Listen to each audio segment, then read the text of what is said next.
The death of the split stack. Google DeepMind just collapsed its entire generative video pipeline into a single unified transformer called Gemini Omni. Unlike the previous VO 3.1 architecture, which chained separate models for text, vision, and audio, Omni processes all modalities in a shared latent space. This shift is designed to solve the persistence problem, where audio sync drifted or subjects mutated between frames. By treating video as a continuous sequence of multimodal tokens rather than a series of disparate images, the model preserves what Google calls the soul of the shot. This architectural pivot moves us away from one-shot generation toward a persistent world state that understands temporal continuity. Breaking the editing paradox.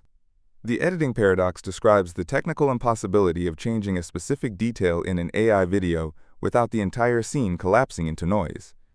Traditional diffusion models lack stateful memory, meaning a prompt to change a character's shirt usually resets their face and the background physics. Gemini Omni attempts to bypass this by using state-tracking pipelines that treat previous outputs as conditioning layers. When you prompt the model to swap a background through the new Interactions API, it does not regenerate the clip from a noise floor. Instead, it applies a delta to the existing representation manifold. This is why character consistency actually holds across multi-turn instructions, though independent testing shows that complex panning movements still cause significant structural drift. The latent token bottleneck.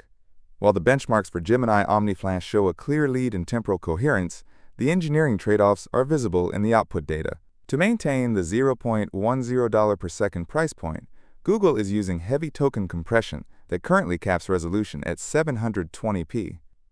The model is essentially trading fine-grained texture for physical plausibility. We are seeing a 15% improvement in motion-to-audio synchronization because the model generates sound and pixels simultaneously in the same pass. However, early researcher access reveals that video references longer than 3 seconds still cause the attention mechanism to lose subject identity. It is a win for consistency, but the compute cost of scaling this unified approach to full 4K remains the primary friction point. The signal under the noise.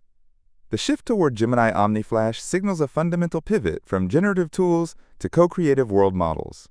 By solving the editing paradox through a unified architecture and state-tracking pipelines, Google is prioritizing the utility of iteration over the aesthetics of a single high-resolution shot.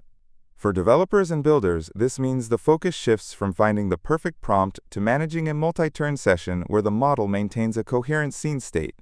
The real implication is that video generation is no longer a lottery. It is becoming a directed engineering task. While the current 10-second limit and 720p resolution are clear technical hurdles, the core mechanism of shared latent space is now the baseline for the industry. Watch for the release of Gemini Omni Pro later this year, as its increased parameter count will be the true test of whether this unified approach can finally scale to production-grade cinema. The next milestone to track is the integration of scene extension, which remains the missing piece for actual narrative work. Subscribe for more